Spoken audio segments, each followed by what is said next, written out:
Hi, welcome to the last YouTube video from the UK. Everything else from now on will be posted from America. Now there's an excellent fellow called Ian Rowley who's superb at what he does, good editor, knows what he's doing, and he's looking after all of my social media and YouTube. So the quality of the videos should be an awful lot better.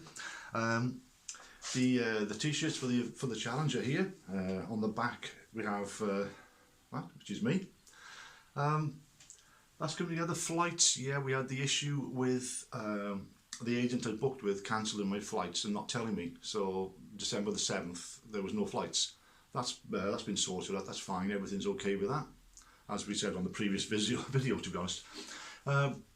Looking at a time frame, yeah, 141 days, as I'll be showing you, is what we're looking at finishing. We're looking at 26th of May, but that is perfect conditions. That is, everything goes to plan. That's where we're finishing. So it's going to be later because things do change. Things change.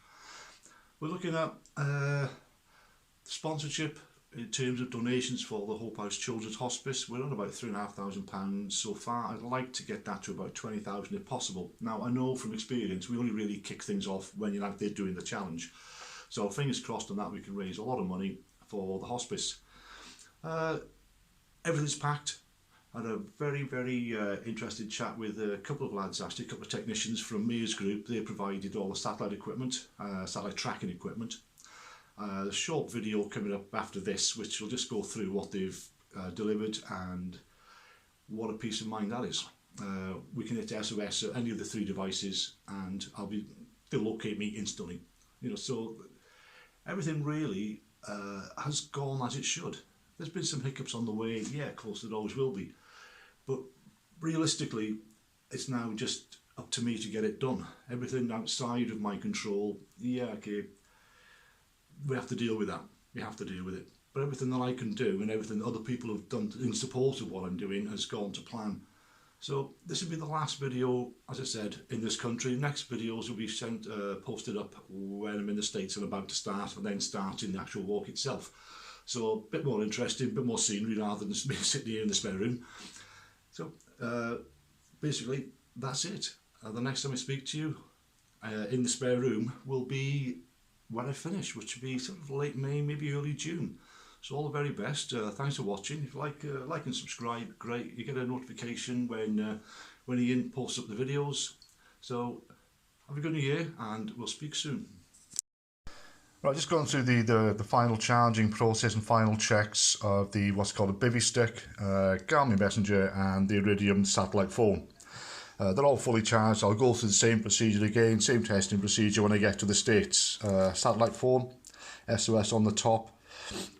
Any issues at all, hit the SOS and the monitoring station at London will know exactly where I am and notify the relevant emergency services. Similar with the Garmin Messenger and of course with the Bivy Stick as well. These have real-time maps which are connected to the phone via Bluetooth, so I can also track myself exactly where I am. So I got 100% 24/7 tracking and coverage via the Bivy Stick, via the Garmin Messenger, and of course the satellite phone. Incoming calls to the satellite phone are free, outgoing a little bit more expensive. I'll be checking at the end of each day with the monitoring station. Any delays, they will get in touch with me. Any problems at all there, they will alert the services. Hopefully we won't get to that. They're here as a precaution, but of course these two tools here with the live mapping on the app will also serve to me as a virtual map as well as the physical maps I'm taking with me. They've all been tested, they're all 100% charged, but when I get out there I'll go through the same process again, because these here, even though I hope never to use them, if I need to, I want to make sure that they're right and they're working. So this is potential life-saving equipment, and this has been donated by Mears Group, registered in Denmark, but actually I'm monitored 24/7 by the station at London. That's Bivy Stick, Garmin Messenger and the Iridium, that's the satellite phone. Right, here we go. The last state, South Carolina. Now everything here is a manageable distance in a way, especially as you're nearing the finish, you'll soon do them. The only sort of problem is the 45 here, which is we're going from Columbia, the biggest city looking at it in the area that we're going through, into a place called Sumter. Now that 45, we can absorb mileage either side of that. So again, it'll take 2 days, but maybe one, depending on what I can put in here. Now, from this area, from Columbia, we seem to be going like looping up and around as we're dropping down towards Conway, then onto Myrtle Beach at the finish. And we'll see this on the map. Now there's an area which cuts out all of these towns. And it looks manageable. There's certainly smaller towns on the way, so there may be a possibility of cutting out 3 or 4 days on that, which obviously I'll take. I won't make that decision until I get there, local knowledge and seeing what the situation is regarding the roads themselves. Going through places like Lake City and Kingsburg, Poston, places like that. It's actually on the Highway 378. So if that's a go, then great. I could lose a few days there. So that 260, that could be a lot less. But that's the last state, that's South Carolina. That takes me to the finish at Myrtle Beach. Right, here we go, South Carolina. Now we leave Lincolnton in Georgia, move across the river there to McCormack, then head down towards Edgefield. Pretty straightforward route. Then from Edgefield up towards Leesville, then heading towards Columbia, the biggest city that I'll be passing through on this particular state. Right, leaving Sumter. Now on the spreadsheet and the suggested route, we've got this area here moving up and round down to Conway, Conway being about 15 miles from Myrtle Beach.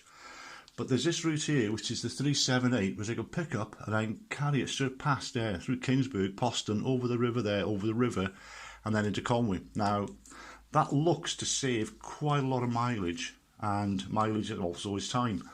So that may be an option. Local knowledge will come into play on this one, and we'll see what happens when I get there, really. But the projected route is the one that goes up over the top. Right, now these are the estimated dates and days per state that we're going through. I'm reluctant to post up estimated dates because I believe it could put pressure on a situation that's already sort of under pressure. So these are, if everything goes well, that's the finish date, 26th of May. But everything has to go to plan on this one. All of these days have to be right.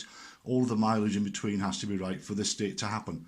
So it should take 141 days, which is 26th of May from the start date of 6th of Jan. I'm expected to take quite a bit longer, actually. I'm expected to take at least 2 weeks longer. So return flight is booked for the 30th. Reason behind that, it's easier to change a flight that you've already got and a lot cheaper than it is to try and wait to the finish and then look to book a flight home. So 26th of May projected, but loosely projected finish date. 30th of May is the flight home, but I think they will change, and it will certainly not change very quicker than that. But that is the total number of days there, total number of days per state, and total number of days in the state. Obviously the mileage is on the other spreadsheets.